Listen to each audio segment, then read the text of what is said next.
yo me fui a Suiza, porque yo me gané un premio el año 2018 para hacer una residencia de un año en Colombia. O sea, después de mi formación en la escuela, ese ha sido como el año clave de mi vida. Un proceso de catarsis, en ese proceso también como de separación afectiva de alguna forma y de entender, de emprender, ¿no? Un camino también bastante incierto, ¿no? Entonces, el enterrarme es más como la acción simbólica, ¿no? De pertenecer a este país, de pertenecer a esta tierra, de pertenecer también la...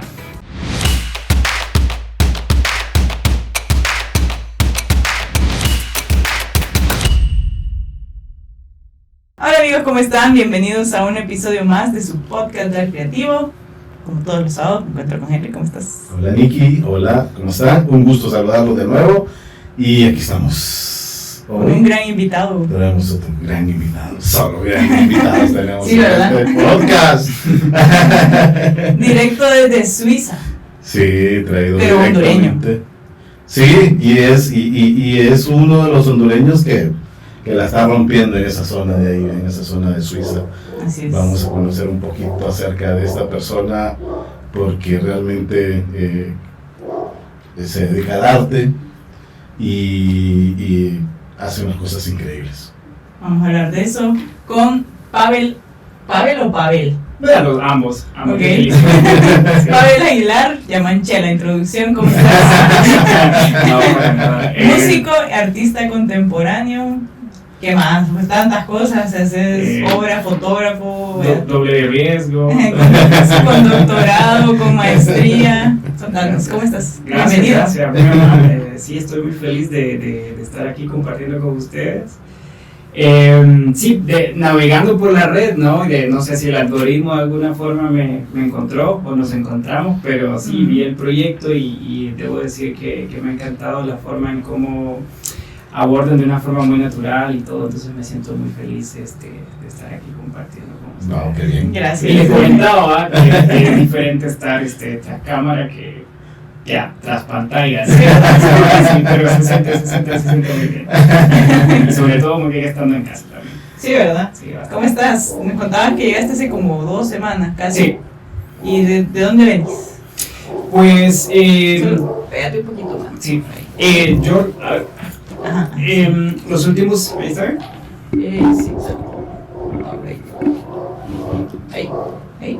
Sí. ¿Escuchas? Ahí. Listo. Sí. Pues yo vivo hace apenas 3 meses en Zurich, en Suiza, pero viví los últimos 5 años en Basilea, que es otra ciudad de Suiza también, o sea... Ya tenés añitos en Suiza. Sí, ya tengo, justamente el 15 de septiembre cumplí 5 años en Suiza, entonces sí, me fui el año 2018.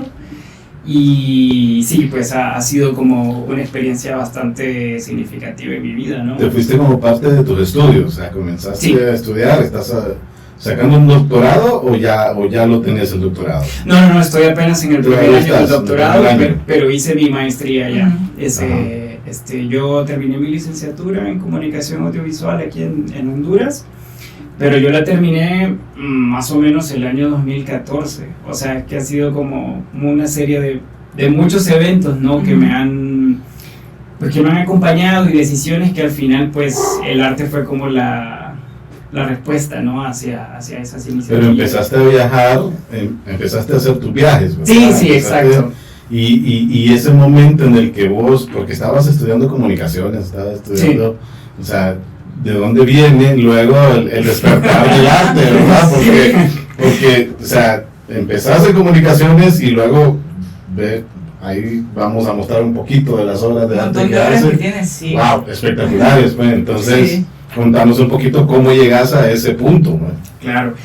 Bueno, yo creo que comenzando, digamos, yo vengo de una familia de artistas, pero digamos más de entusiastas del arte que de artistas profesionales, ¿no? Uh-huh. Entonces esto es por mi lado paterno, pero... Bueno, perdón, tuvimos a tu papá aquí, Javier Aguilares, y sí, es un gran cierto. artista también. Sí, exacto. Mostramos las pinturas de él, sí. Muy buenas. Ajá. Sí, aquí lo tuvimos. Así es que él es el hijo de Javier Aguilar. Mucho gusto. Pues, hijo de tigre sale pintado. Entonces, sí, yo comencé, digamos, el ejercicio de las artes visuales per se fue por error, de hecho.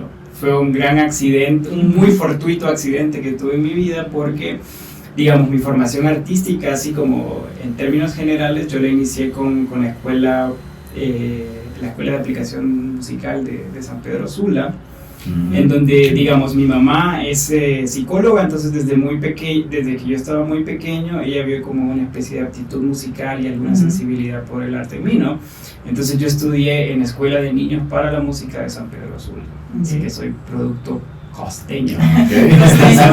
Sí. Entonces, ¿ahí creciste en San Pedro? Sí. Okay. Sí. Digamos, yo nací en Tegucigalpa, pero digamos, toda mi idiosincrasia y de alguna forma mi identidad, o sea, está en la costa definitivamente. Quizás ya perdí el acento, pero sí, yo viví hasta los 15 años en San Pedro Sula. Entonces fue como prácticamente casi la mitad de mi vida, ¿no? Entonces creo que de hecho San Pedro Sula es la ciudad donde más tiempo he vivido en mi vida, a lo largo de mi vida, o sea, donde viví 15 años, luego 11 años en Tegucigalpa y ahora 5 años. Ya llevas 5 años. Y sí, entonces estudié en Escuela Primaria de Aplicación Musical y pues yo comencé mi ejercicio musical desde que era niño, ¿no? Y después lo continué cuando nos trasladamos a Tegucigalpa, en la Escuela Nacional de Música, y terminé un bachillerato en Educación Musical. Pero claro, ya cuando a la hora de entrar a la universidad, ya como que muchas aptitudes comenzaron a despertar, ¿no? Y también el ejercicio de la música, en ese momento de mi vida yo lo consideraba como demasiado rígido, ¿no? Había que tener como un régimen disciplinario realmente.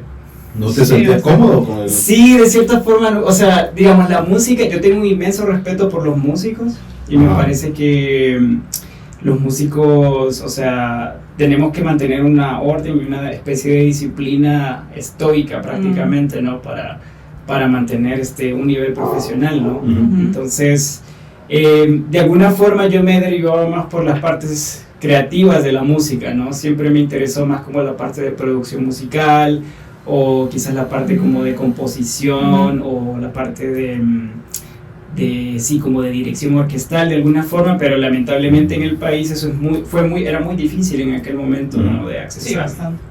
Bastante. Bueno, todavía. Sí, todavía, sigue siendo. Sí, sigue siendo bastante.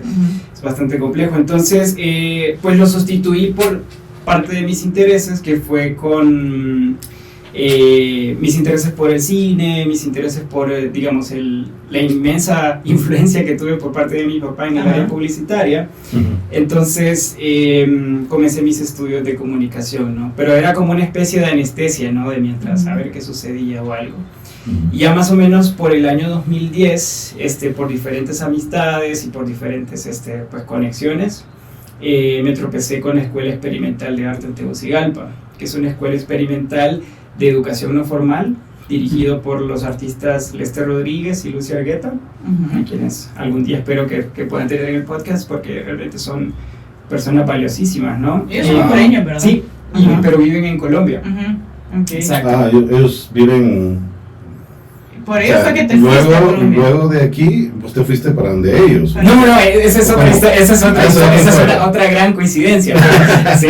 Okay. Pero ellos sí influyeron en que te fueras para allá, o sea... No. De alguna forma, porque digamos, ellos abrieron este programa de educación no formal que es, digamos, formación en arte contemporáneo para artistas emergentes. Entonces, digamos, en Honduras existe un gran tema y eso es como el epicentro de mis estudios de doctorado, que en Honduras lamentablemente no existe una formación artística. O sea, nosotros, digamos, la formación y el tema de educación artística se resume a los recuerdos navideños que hacemos, ¿no? Al final del año, ¿no? O sea, se resume a la estantería, ¿me entendés? Entonces hay como una especie de amalgama extraña en donde las artes y los oficios se combinan, pero no existe una apreciación artística que sensibilice a los muchachos, ¿no? A los niños, ¿no?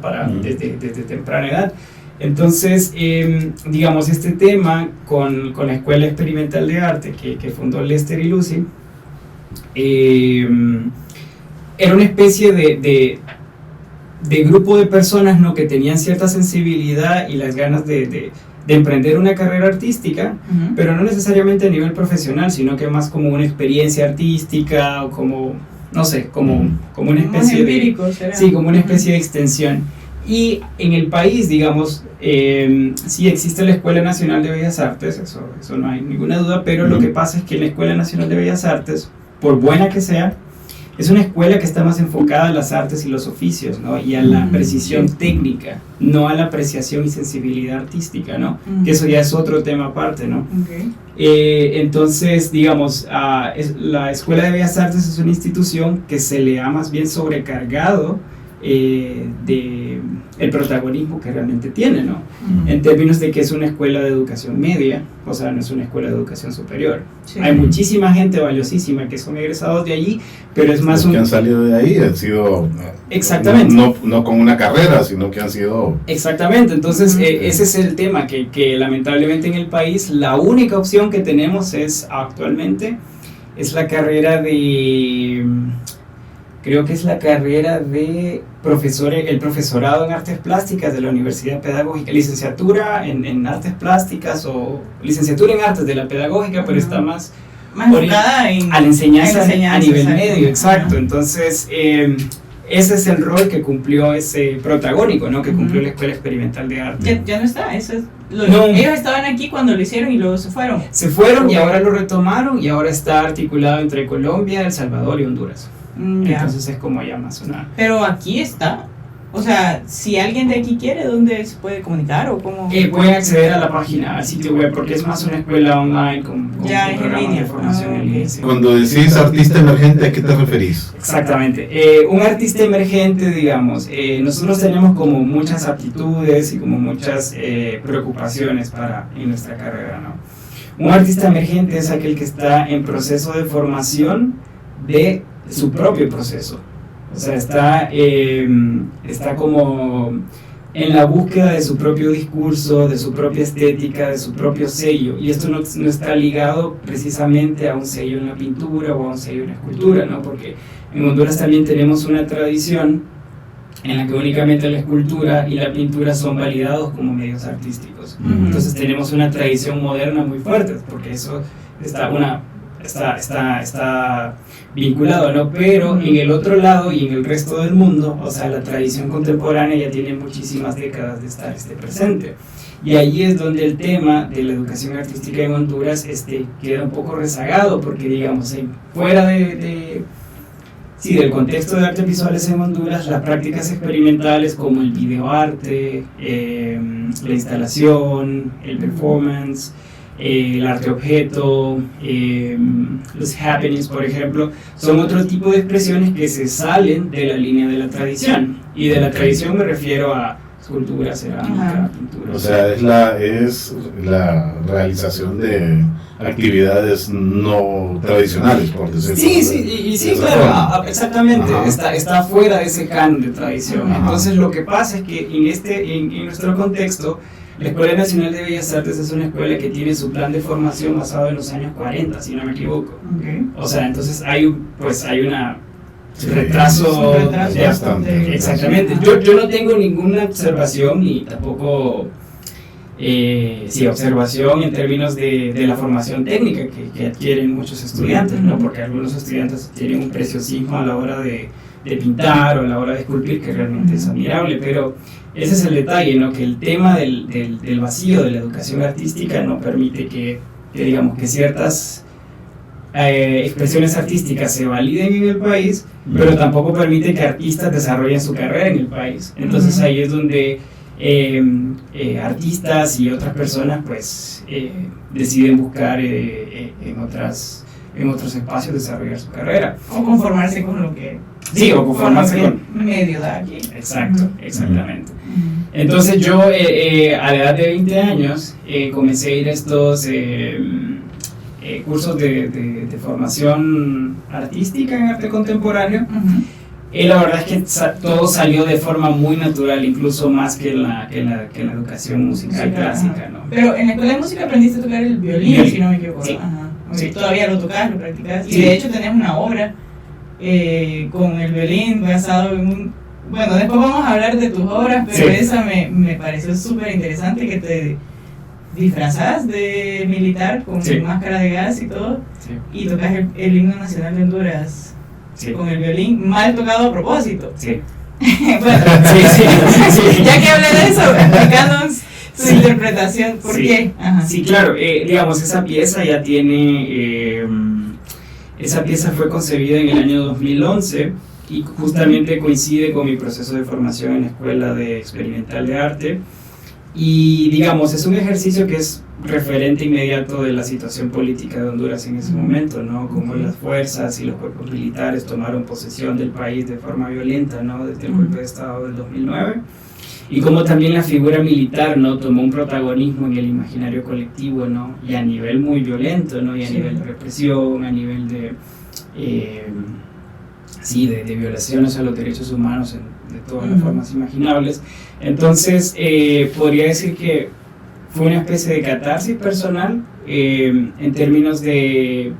Fue un despertar de alguna forma, ¿no? Desde el golpe de Estado, ¿no? En donde como joven yo fui muy ignorante muchas veces, o sea, durante toda mi juventud de la realidad del país, ¿no? Hasta que el golpe de Estado, o sea, realmente fue como un golpe en todos los sentidos, ¿no? Sí. Entonces, la vestimenta militar, o sea, recordando, ¿no? Como el horror en las calles, los militares en las calles, o sea, las represiones, y pues la destrucción a propósito del himno nacional, pues forma de protesta. Una forma de protesta, exacto. ¿A eso le podría llamar arte provocativo o cómo le llamas a ese tipo de arte? Arte político, porque fue, digamos, la intención de la propuesta es enteramente política, ¿no? Es como subversiva al régimen pues dictatorial que estábamos viviendo en ese momento. Entonces es como fue mi... Era muy reciente en ese momento. ¿Cuándo empezaste en esta escuela, Yo comencé en el año 2011, de hecho. Ese fue como que tu primero... Sí, ese fue como de tus primeros. Ese fue el primero. ¡Qué gran inicio! Empezó fuerte el muchacho, ¿verdad? Sí, está súper buena esa. Pero el arte lo inspiras vos en problemas sociales, en problemas culturales. Sí. Okay. Sí, exactamente, y ahí está la libertad de creación que tiene cada artista, ¿no? Porque, digamos, todos los artistas no están obligados a hablar de política, no están obligados a hablar de temas sensibles, por ejemplo, o temas también mediatizados. Religión, exactamente, sino que cada artista es completamente libre de hablar de lo que le plazca, ¿no? Ya sea desde... no sé, introspección o temas más lúdicos o temas más políticos, como en mi caso. Y en ese momento de mi vida, pues yo estaba muy interesado en esos temas, ¿no? O sea, estaba como era muy presente, ¿no? Y digamos, mi obra desde quizás los primeros 5 años está bastante ligado a la situación política, más que todo del Triángulo Norte, ¿no? Guatemala, El Salvador y Honduras, por las crisis de migrantes, la crisis de violencia, la crisis... Y si, o sea, nos vemos a los hechos actuales, esa crisis continúa, pero ya han mutado, ¿no? Hacia otras formas. Sí. Pero ¿vos crees que tu enfoque de ese momento, del 2011, a tu enfoque actual, lo has evolucionado, lo has cambiado o sigue siendo el mismo? Qué buena pregunta. Yo creo que el propio trabajo y el proceso me han encaminado como a tener nuevos intereses, ¿no? Pero si yo no hubiese tratado y trabajado con esos temas, creo que no podría trabajar los temas actuales que me interesan, ¿no? Es completamente distinto desde una perspectiva desde la perspectiva migratoria. No es lo mismo discursar sobre el tema migratorio siendo migrante ahora. Es completamente diferente y tiene una lectura completamente distinta y sobre todo en un contexto tan ajeno, ¿no? Porque creo que podríamos hacer otro podcast completo de la cultura suiza, porque es un antónimo en todos los sentidos de la cultura hondureña, por ejemplo. Empezando por el idioma. Sí, eso es. Sí, eso era parte de la otra pregunta que te quería hacer, era eso, o sea, ¿qué tanto el entorno que vivís actualmente influye para lo que haces hoy en día versus lo que hacías en este país? ¿No? Claro. Pues, digamos, ahorita estamos como por el 2011, 12. Yo continué en la escuela y también continué haciendo mi trabajo como publicista. Okay. Entonces, ¿Ya trabajabas como publicista? Sí. ¿Y cuánto estuviste en la escuela? 5 años. Pero 5 años, pero eran como en cursos específicos, ¿no? Cursos de no era todo el año. No era todo el año, exactamente. Sino que eran como módulos específicos de algunos meses, no recuerdo exactamente cuántos, pero cada proyecto finalizaba con una exposición colectiva. Entonces, desde ese momento ya se comenzó el ejercicio, ¿no? El ejercicio de exponer, de entender qué aspectos logísticos, qué aspectos curatoriales, qué aspectos conceptuales conlleva una exposición de arte contemporáneo, perdón. Y sí, entonces desde ese momento yo continué, digamos, la escuela cerró en el año 2015, pero desde más o menos el año 2014 yo comencé como mi carrera individual, o sea, simultáneamente con la formación de la escuela, ¿no? O sea, con mis propios proyectos. Y yo creo que también fue un momento muy específico en donde las convocatorias y como el fogueo regional, gracias al internet, me fui muy favorecido, ¿no? Porque, digamos, ya exposiciones regionales en Guatemala, en Costa Rica, en Panamá. Haciendo. Sí, habían convocatorias en línea, ¿no? Entonces yo aplicaba, muchísimos nos. Yo creo que eso es parte de la consistencia de cualquier carrera y de cualquier proyecto. Persistente. Exactamente, hasta que los sís comenzaron a llegar, ¿no? Y como sí, te aceptamos en este proyecto, sí, te aceptamos en esta propuesta. Hasta que creo que la más significativa en ese momento, como temprano de mi carrera, fue en Costa Rica, en el Museo de Arte y Diseño Contemporáneo, que gané una convocatoria regional para tener una exposición individual, ¿no? Entonces, eso fue como, no sé, un motivante, ¿no? También de entender que el trabajo va por buen camino, que el trabajo también, porque creo que también es importante a veces no pretender que todo lo que hacemos es maravilloso y es perfecto, ¿no? Claro. Creo que muchas veces hay que tener una actitud autorreflexiva, ¿no? De entender hasta mi práctica si está yendo por buen camino, entonces... ¿Con qué ¿cómo se le podría decir? ¿Con qué arte ganaste ¿cómo se le llama? ¿Con qué pieza ganaste? ¿O eran varios conjuntos? ¿Era una exposición? Era una exposición, eran un proyecto de 5 piezas, en una sala que se llamaba la Sala 1.1. Ese recurso ya lamentablemente ya no ha mutado hacia otras, se ha diversificado. Pero ¿En Costa Rica? En ese momento era la Sala 1.1. Y yo propuse un proyecto, y era un proyecto precisamente enfocado en la crisis migratoria hondureña, ¿no? En cómo como todos los procesos migratorios desde la partida en Honduras hasta la llegada a la frontera, hasta la deportación, entonces, pero claro, principalmente fue mostrar esa triste realidad que todavía continúa, pero desde un lenguaje muy contemporáneo, ¿no? Con la combinación de la música y la combinación de recursos sonoros, más allá de representar con la inmediatez, ¿no? O sea, con imágenes más abstractos, se podría decir. Muchísimo más, sí. Conceptual en este caso. Más conceptual. ¿Y cómo trabajas o tomás el tema de las críticas? Vemos que el arte que vos haces es muy diferente, o sea, es bien, o sea, que realmente tenés que tener un ojo crítico para poder comprender lo que estás queriendo dar a entender, lo que estás queriendo mostrar.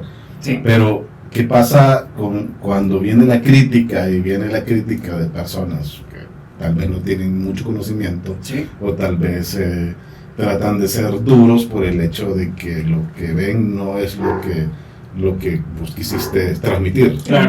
Muchas veces son los más fuertes críticos. Y son los que critican más fuerte. Sí.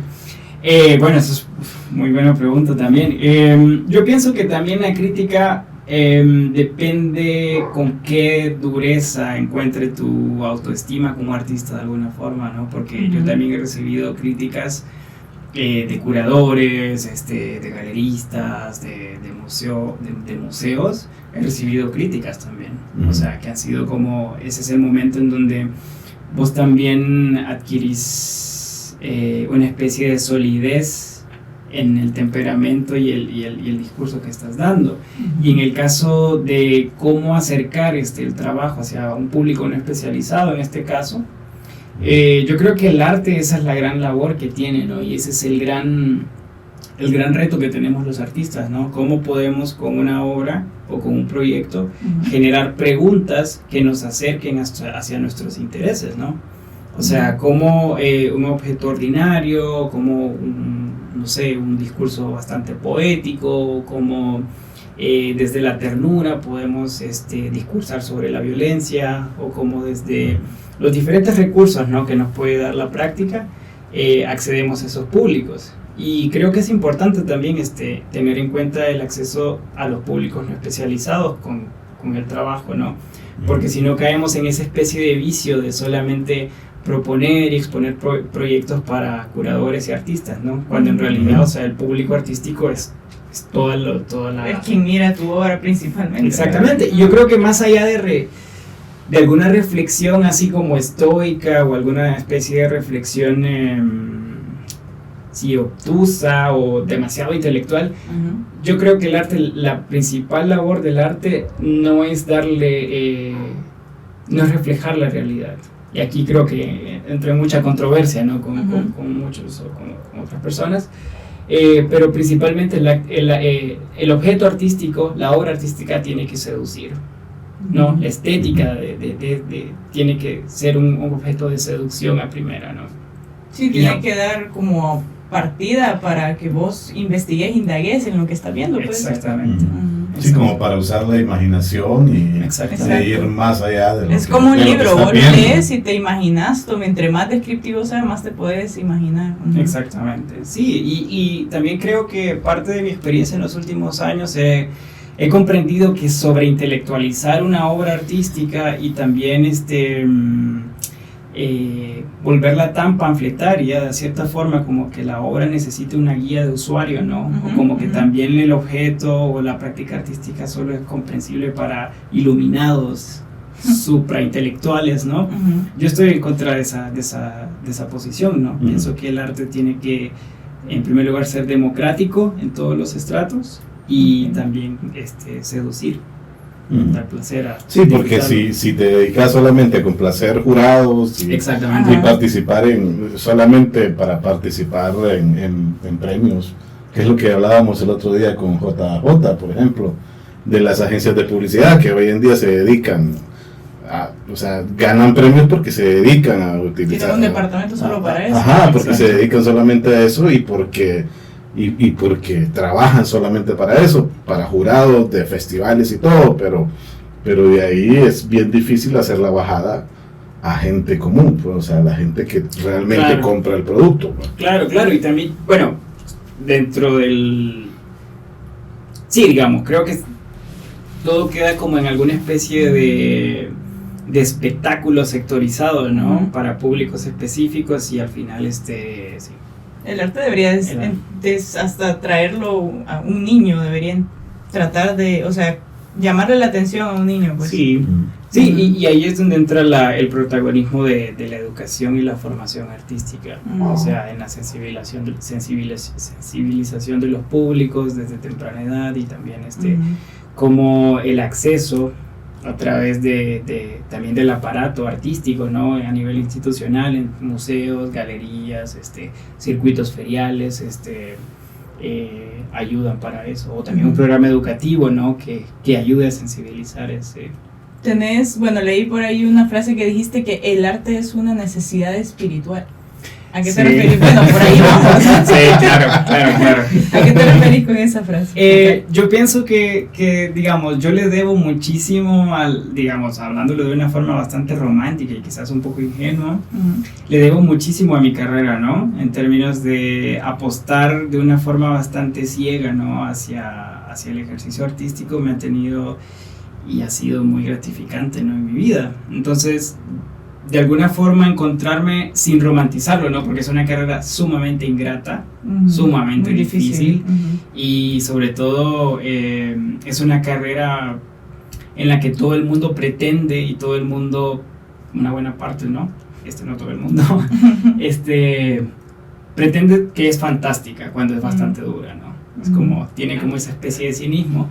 Pero yo creo que solo, no sé, cuando alguna profesión tiene como ese esa como aura espiritual en la que uno se entrega por completo a los proyectos y los hace con tremenda pasión, es cuando se siente bastante, me siento bastante gratificado, ¿no? Entonces es como una especie de respeto a la carrera también, al ejercicio artístico y se ha sido como muy recíproco. A ver, ya que tenés esa frase, contanos un obstáculo que has tenido, algo, una etapa, una situación, algo que vos decís, wow, o sea. Claro, con muchísimo gusto. Con muchísimo gusto. Ya lo tengo una. Digamos, cuando yo me fui a Suiza, porque yo me gané un premio el año 2018 para hacer una residencia de un año en Colombia. O sea, después de mi formación en la escuela, ese ha sido como el año clave de mi vida. Y también yo no olvido incluso que yo estaba trabajando en una agencia de publicidad y yo creo que eran como más o menos las 9 de la noche, harto, así como estaba, como ya me quería ir, pero yo tenía el portafolio que había que enviar con la carta de motivación, con el dossier, o sea, con el dossier.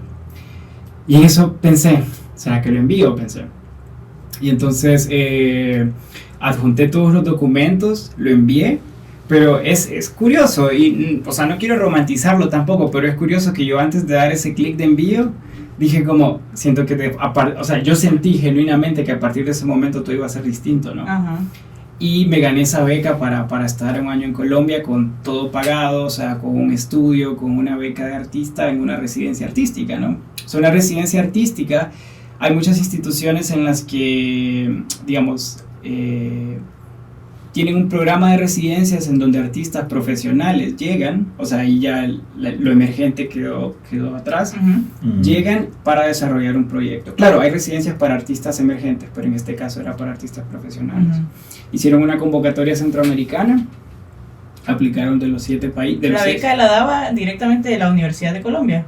No, la beca es una institución que se llama Flora Arts Natura, enfocada en el arte contemporáneo, únicamente arte contemporáneo. Aquí no obtuve un grado académico, pero sí a nivel de carrera artística era muy significativo porque era una residencia muy competida.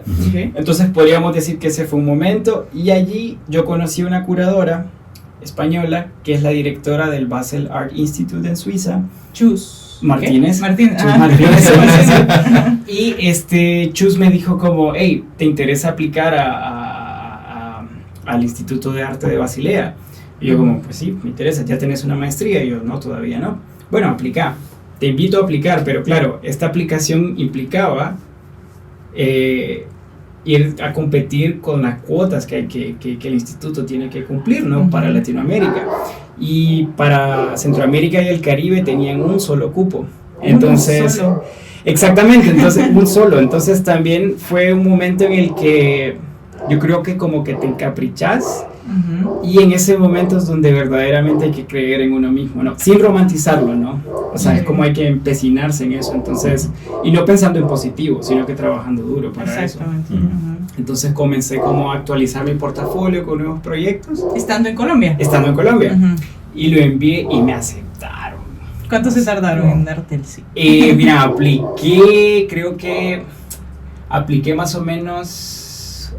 La aplicación creo que fue el 1 de febrero el deadline, y me avisaron más o menos como en junio. Entonces yo no un montón de tiempo. Yo no había terminado mi estadía en Colombia cuando ya sabía que iba para Suiza. Entonces es como esos momentos en los que... Espérame, en febrero vos acababas de empezar en Colombia. Yo comencé en enero en Colombia. Ya. Apliqué en febrero. Y en junio te dijeron que sí. Y yo no había terminado en Colombia todavía, o sea que fue un momento. ¿Pero terminaste o te fuiste? ¿Tenías que irte? ¿No faltaba más en Colombia?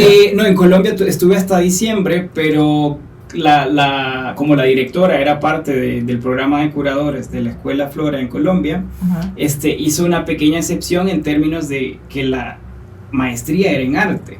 Entonces un artista que ya está haciendo una residencia artística es porque después de la maestría se espera que haga residencias. Entonces yo también tuve como un desarrollo desigual. Okay. Y claro, yo tomé como al revés. Sí, exacto.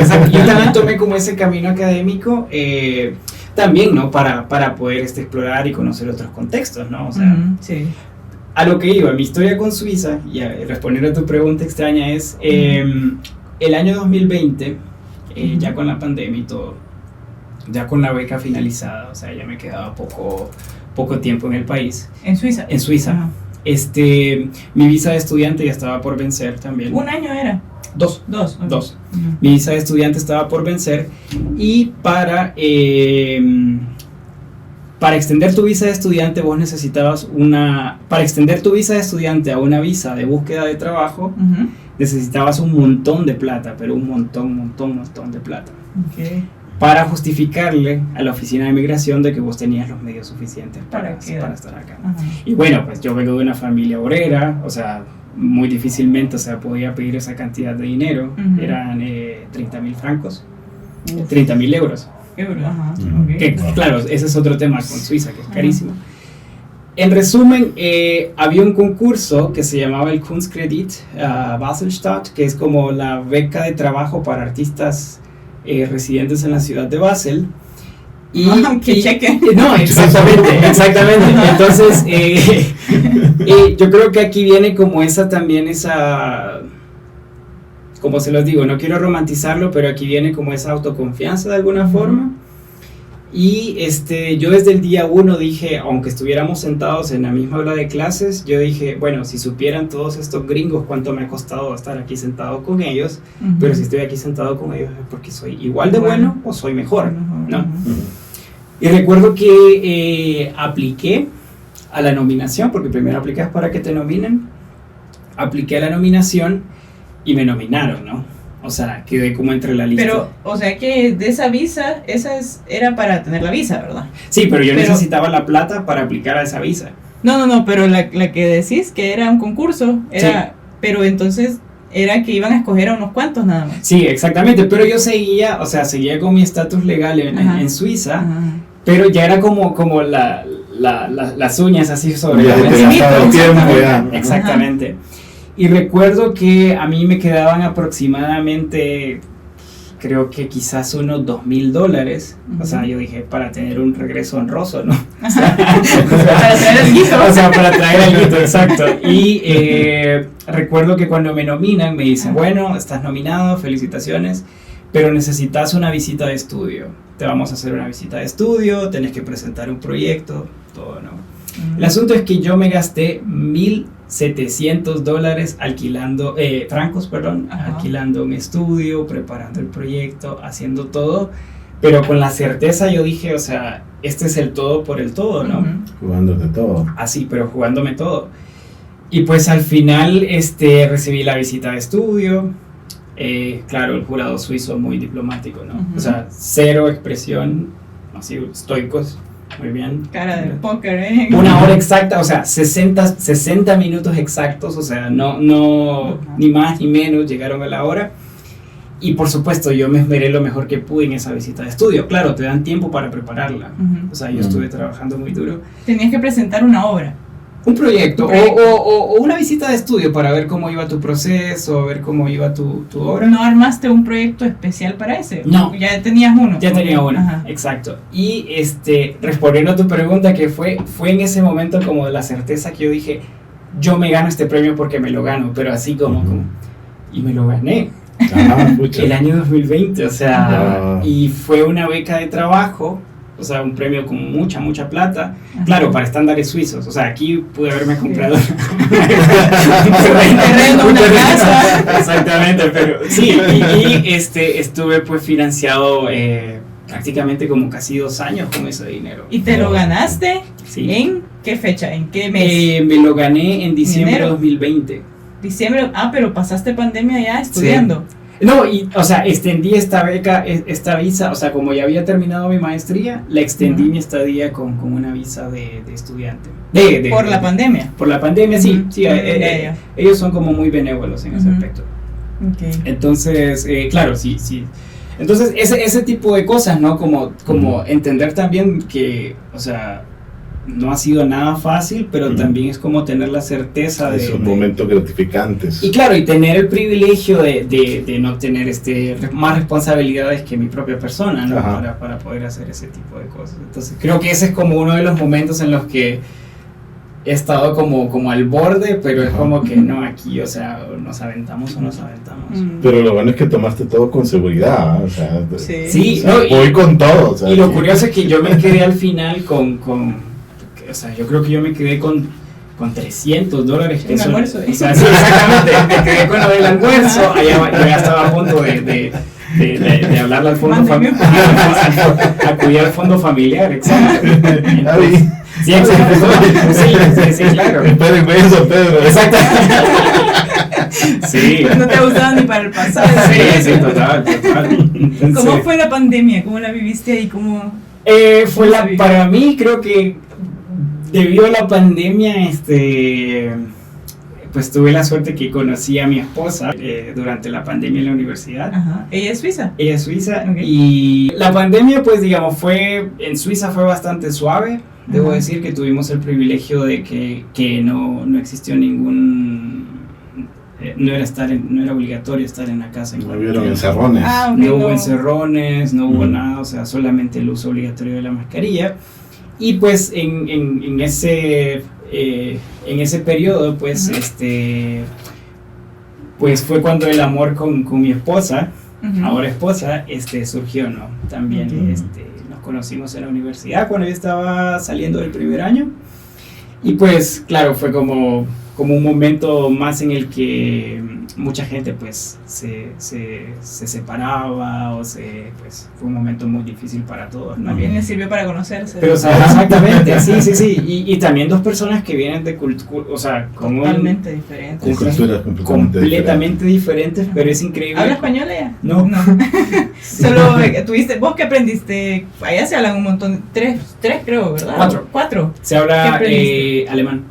Se habla alemán, el 60% del país habla alemán, luego el otro 25% habla francés, casi 30%, casi 30%, y el resto habla italiano. Y hay una pequeña fracción que habla romanche, que romance es como el idioma que sí es 100% original suizo y tiene una herencia romana, ¿no? Entonces por eso es como un lenguaje de las montañas. Entonces, y vos aprendiste alemán y con ese fue que estuviste en la universidad. Ya. Okay. Sí, pero alemán, mira que tanto me gusta. Sí, pero ya en el digamos, llevé el 80% en inglés y el 20% en inglés. Sí, okay. sí, ya el 20% ya cuando más o menos entendía. Iba a clases más prácticas en alemán, pero sí, o sea, ya en el país es un poco ligeramente más fácil aprenderlo. A pesar de que en Suiza se habla un dialecto, o sea, el dialecto suizo. Creo que la relación más cercana es como el catalán y el español, que si vamos a Barcelona, o sea, ellos hablan catalán, pero si vos hablas en español te entienden, ¿no? Entonces el alemán suizo es un dialecto separado, muy difícil de entender si no hablas alemán, pero una vez que aprendes alemán lo entendés, así como se entiende el portugués brasileño. Me explico que no lo entendiste, pero lo entendiste.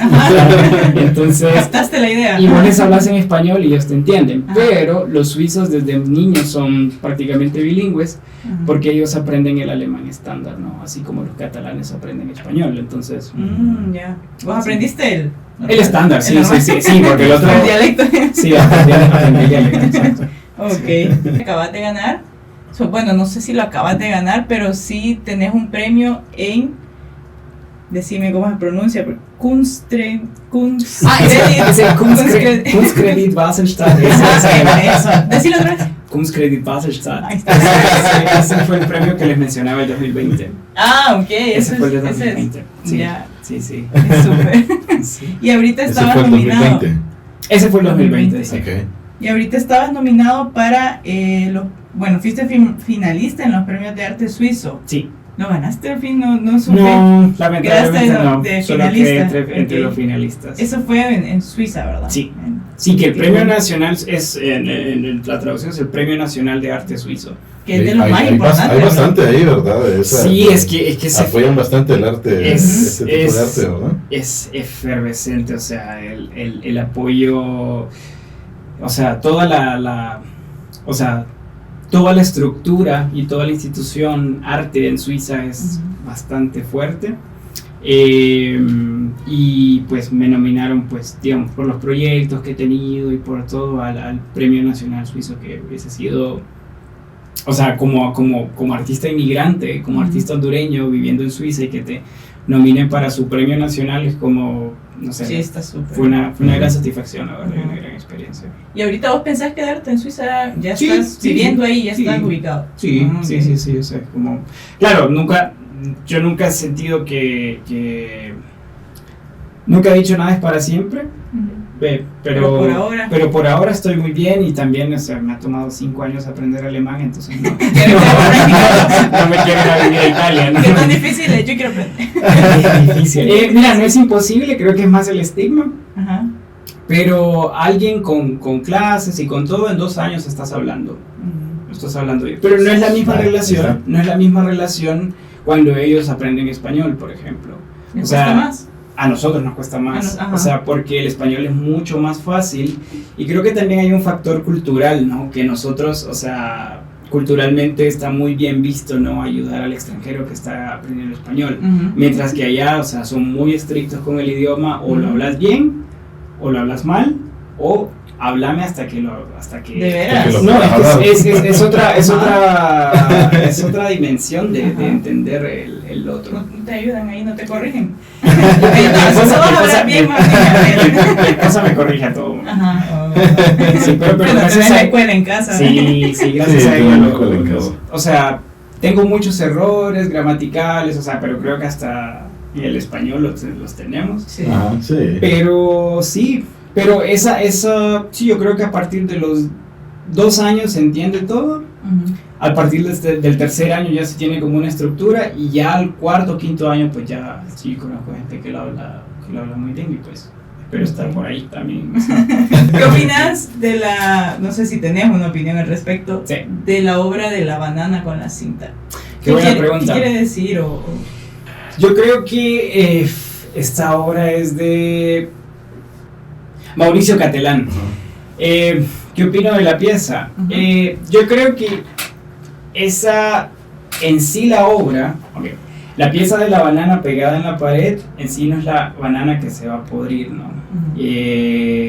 Con la cinta, que eso es como lógico. La obra transita entre toda la mediatización que se hizo sobre esa obra. O sea, la obra en sí es todo el corte mediático y toda la efusión mediática que tuvo la obra, ¿no? Entonces, conceptualmente, la obra, el valor conceptual de la obra, es como un símbolo ordinario. Puede ser. Exactamente, puede ser una explosión en las redes sociales, Ya. porque fue todo un completo hito. Entonces, Y la vendieron carísimo. sí, exactamente. Entonces, ese es el valor conceptual de la pieza, ¿no? Ah, En cómo ok. toda la, digamos, el Mauricio Catelán es el dueño de ese concepto, ¿no? Ujú. Y al final es como un objeto ordinario, como un objeto, pues, perecedero, como una fruta, puede causar todo este revuelo mediático y también como grandes críticos, grandes historiadores y el público en general dio el grito en el cielo por el valor en el que se O sea que vendió. esa fue la intención Exactamente. cuando la hizo. Ay, quita que no hubiera pasado. Exactamente, sí, ese es el poder que tiene el arte, ¿no? Sí. O sea, sí, como ese objeto ordinario pudo pues desatar toda esta ola. Ajá, todo el mundo ha visto esa obra. Exactamente. Sí. Sí. ¿Y tus obras tienen mensajes ocultos? Pues sí, de alguna forma. Espero que sí. Tenés uno con unos caracoles Sí, que tienen un micrófono, tienen Sí. adentro, pero que vos tenés otro que lo tocas, sí. pero ¿qué significan o suenan Sí. con el micrófono? ¿Cómo es? Sí, digamos, esa obra, justamente hablábamos hace rato, para mí es muy especial porque esa pieza ha sido como... Yo nunca me había sentido tan cercano a Honduras, tuve que estar muy lejos de Honduras para sentirme cercano a, ¿no? Ujú. Entonces creo que mis vivencias y mi formación musical en la costa norte Ujú. ha tenido una influencia bárbara en mi vida, ¿no? O sea, ha tenido una influencia primordial. Y yo recuerdo que en la escuela teníamos profesores garífunas que nos enseñaban a construir instrumentos, ¿no? Y cómo fabricarlos y también cómo crearlos, ¿no?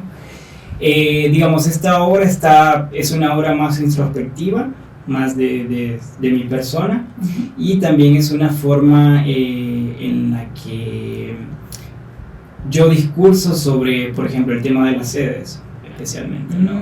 En cómo todas estas obras, todas estas conchas marinas, tienen grabaciones de distintos epicentros y de distintas comunidades, ¿no? Y están interactuando al mismo tiempo, ¿no? Con los micrófonos. O sea, adentro del caracol ahí... Pero las obras están funcionando con el eco del caracol, pero en el ambiente hay distintas grabaciones, distintas, exactamente. Y digamos, el caracol en sí es un ecualizador natural, entonces cada persona que estaba en el espacio, caminando en el espacio, generaba pues una onda sonora que hacía que el ambiente fuera completamente diferente. Entonces era distinto la experiencia estando solo que estando con mucha gente alrededor, entonces era una obra muy tranquila. Ajá, qué pinta. Wow. Sí. Y tenés otra con caracoles en la playa, que te enterrás. Sí, ese fue un performance que hice justamente el año 2020 también. Y ese es un performance que hice en el marco de un festival de performance que se llama Reunión, dirigido por el artista Dan Vallecillo y el curador suizo Andreas Wagner. Entonces, ¿y ese qué significa? ¿O cómo? ¿Por qué te enterras en la arena? Fue una forma de decirle hasta pronto Honduras. Fue más como en ese proceso de catarsis, en ese proceso también como de separación afectiva de alguna forma y de entender, de emprender, ¿no? Un camino también bastante incierto, ¿no? Entonces el enterrarme es más como la acción simbólica, ¿no? De pertenecer a este país, de pertenecer a esta tierra, de pertenecer también a la cercanía al mar. O sea, para mí eso ha sido fundamental. También de entender que es un proceso también de decir hasta pronto, pero también de decir estoy de regreso, ¿no? Entonces, de aquí vengo. De aquí vengo, exactamente. Okay. ¿Cuál es tu obra favorita? Mi obra favorita. ¿Y por qué? Gracias. Mi obra favorita, creo que mi obra favorita es una pieza que presenté el año pasado en el Museo Ludwig de Alemania, que yo creo que esa ha sido como la pieza más significativa de mi carrera y la más importante hasta el momento. Que es una pieza completamente ajena también digamos, como a la línea de trabajo que he llevado, y es que trabajé con unos güiros, unos güiros de calabaza. Sí, lo vi.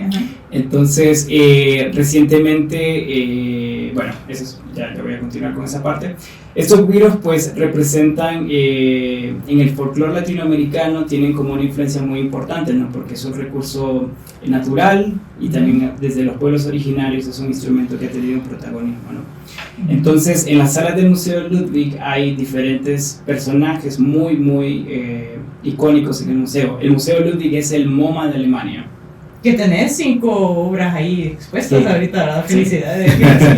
Son de, ¿cómo se llama? Exposición continua, ¿cómo? Permanente. Ajá. Sí. Y digamos, esas 5 piezas yo hice como, porque me pidieron hacer como una intervención criticando el legado colonial que ha tenido este museo, ¿no? Como digamos, estos 5 personajes y estos 5 personajes están coleccionistas, mecenas de artistas alemanes, de artistas así como muy importantes en la historia del arte alemán, y como un artista no joven de Honduras va a venir a criticar a la gran sacra institución museo, especialmente en un contexto como el contexto artístico alemán, ¿no?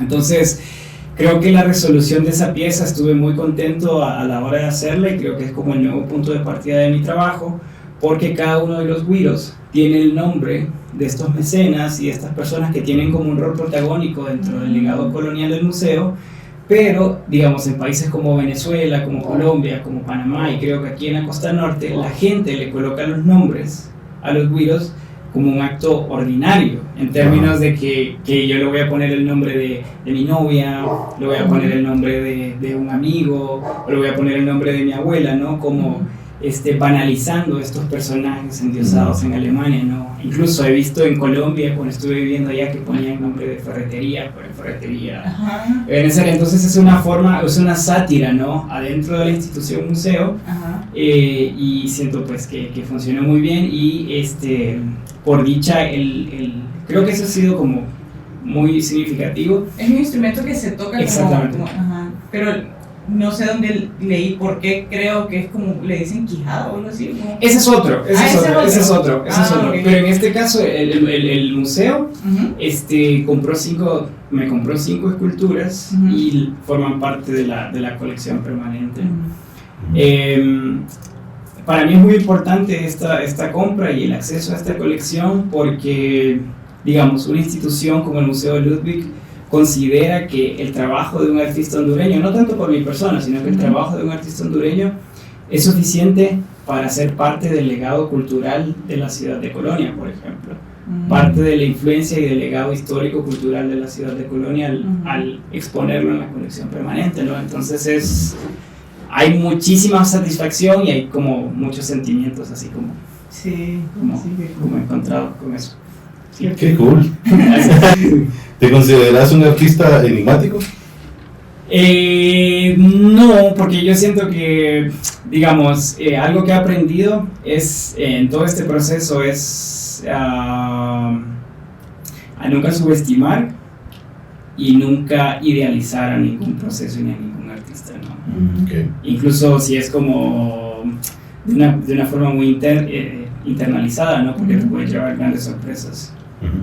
Entonces, ¿cuál es tu proceso creativo?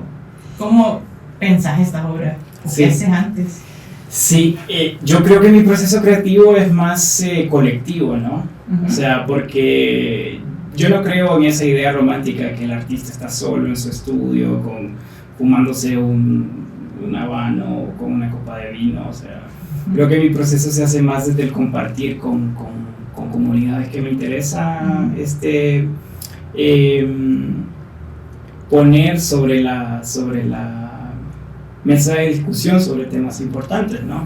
Y también, claro, la ética y el tratamiento ético, sobre todo de no instrumentalizar estas comunidades, ¿no? De alguna forma. Así, por ejemplo, trabajar con comunidades de migrantes sirios en Suiza es un tema muy, muy delicado, ¿no? Sí. Y también hay que tener un tratamiento ético muy preciso para no instrumentalizar los horrores que viven estas personas, ¿no? Al vivir como refugiados. O en las comunidades en donde las sedes no están depredando sus territorios, no instrumentalizar a estas personas que están viviendo en condiciones tan desfavorables. Entonces sino usarlo como para inspirar. Exactamente, sí, o también discutir estos temas con los implicados, o sea, también desde ese punto de vista. Sí, es como por medio de vivencias y experiencias, ¿no? Completamente. Sí, porque yo pienso que el conocimiento en sí y también el ejercicio creativo desde mi punto de vista es una práctica colectiva. Sí. O sea, ya aislarlo a una práctica individual creo que al menos en mi proceso no funciona. Digamos, yo estoy aprendiendo aquí, compartiendo con ustedes, ¿no? Porque me voy a hacer una obra de arte. Sí, creo que es la primera vez que yo hablo como de toda mi carrera en un podcast, por ejemplo. Porque siempre han sido, digamos, entrevistas muy específicas o por qué hizo esto y qué significa y punto y termina la entrevista, pero ya ahora analizando como todo lo que has vivido es increíble, sí. Ahora sí, decirle a nuestro público que se suscriba en alemán. Vaya. Liebe Leute, bitte abonnieren Sie an der Kreativo Podcast mit der wunderbaren Niki und Henry. Danke vielmals por alles und bis nächste Mal. ¿Viste qué pinta? No sé qué dice. Eso, gracias. No sabemos, pero lo vamos a traducir. Sí. Muchas gracias por haber venido. Tenemos un pequeño souvenir para que lleves a Suiza. Gracias, qué lindo. Supongo que tomas café ahí. Sí, enviaré fotos. Chocolate con el clima rico. Chocolate. Sí. Y de verdad no hablamos de esa parte, del frío y del... Podemos hablar si quieren. Dice que vamos a hacer un podcast entero de la... Ajá, sí. Si algún día volvés, lo hacemos otro. Y hablamos... ¿Qué tan seguido venís? Dentro de 20 años, ¿no? No, seguramente 5 años. No, trato de venir una vez al año, por 3 semanas más o menos.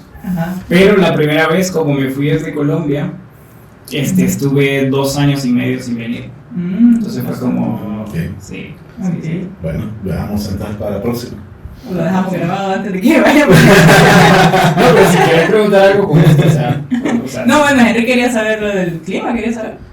Sí, bueno, básicamente es como tu adaptación al clima, ¿verdad? Sí, Porque es sí. completamente diferente. Otra parte que me pareció interesante es o sea, viviste en la costa, acá en el país, Clima. a la orilla del mar, allá creo que estás rodeado, me imagino que cerca de tu casa hay un lago, Sí, sí. porque hay como 120 lagos Sí. ahí cerquita. Sí. Entonces, de hecho, muchas de tus obras, muchas fotos ahí son puro lago, ¿va? Ajá, Sí, digamos, Suiza es un país realmente, podría decir que roza a la perfección de alguna forma, pero también creo que carece de mucha espontaneidad y de alguna reacción, sí que se puede tener una reacción positiva a la improvisación. Creo que los latinos, especialmente los hondureños, somos genios improvisando. Yo creo que si ese talento para improvisar lo utilizáramos de forma sistemática y disciplinada para un propósito, seríamos una potencia galáctica, no ni siquiera potencia mundial, sino que potencia galáctica. No, y Suiza, o sea, sí, realmente es otra forma de pensar, completamente, aunque no parezca. Quizás sí nos une como el factor que vivimos en Occidente, ¿no? Pero definitivamente es un aprender haciendo también, ¿no? Digamos, desde la organización, desde la puntualidad estricta y estoica que hay que tener, donde un minuto tarde es una falta de respeto para las personas. Y sí, o sea, desde la percepción del tiempo hasta la percepción de la diversión es completamente diferente.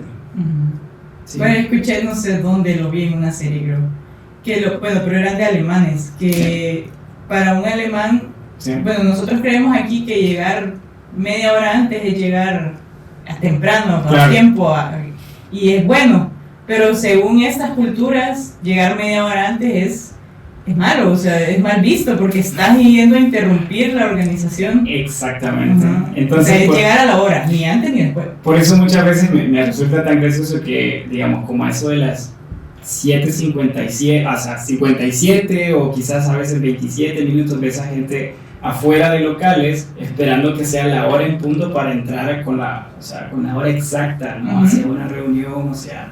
¿Se ve eso? Sí, no, completamente. El sistema de transporte, por ejemplo,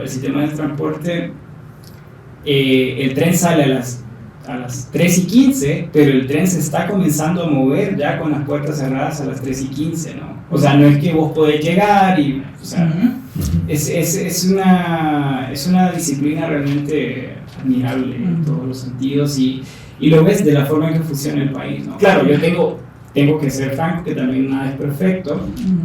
Creo que es un país que sufre muchísimo de depresión y tiene pues un índice de suicidios altísimo. Pero entonces es donde uno entra como en esa especie de balance, ¿no? En cómo, si no sos feliz ahí, quiere decir que no vas a ser feliz en ningún lugar del mundo, ¿no? Entonces depende mucho también de tu fortaleza interna y de tus... Sí. Disculpa, tengo que preguntar. Por favor, ¿Has visto alguna vez jugar? Bueno, a mí me gusta el tenis. Sí. Y Roger Federer es de Suiza. ¿Alguna vez has jugado ahí? ¿Lo has visto? Lo he visto en la calle, pero no lo he visto. ¿Lo viste en la calle, sí, Suiza? Sí. No, hombre, yo quería jugarlo. Lo vi el año 2019. Ajá. Durante la feria Art Basel. Lo vi caminando. Pero esa es otra cosa, o sea, ahí por ejemplo ves la mentalidad, no digo que es mejor o peor, solo es diferente. Que aquí si ves a un artista o una persona famosa, o sea, ¿cuántas personas tiene alrededor? Le aventas, Y allá en Basel ni una tan sola persona se le acercó. Andaba solo. Andaba solo con su esposa, o sea, nadie se le... Bueno, quizás... Ay, qué pena acercarte, le vas a pedir una foto. Sí, exactamente. Entonces, No pudiste. no, pero sí, la verdad es que ¿Lo hiciste?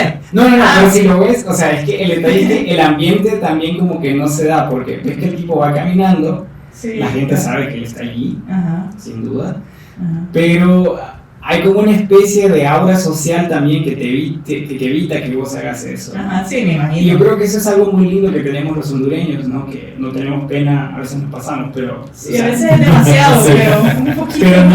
Pero también no tenemos como reparos en hacer algo, ¿no? Ajá. Y digamos, si de alguna forma los suizos se lo piensan 10 veces para hacer la más mínima cosa, Ajá. y por eso a veces son como un poco distantes o pausados, pero ya una vez pues cruzando como cierta barrera son amigos de por vida, o sea, Ajá. uno de mis mejores amigos de Suiza, entonces es como, gané un amigo para la vida, o sea, es una cosa...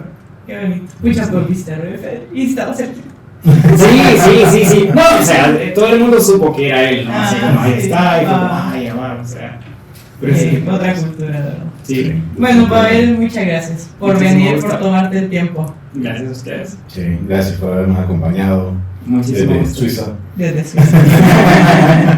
Muchísimo gusto.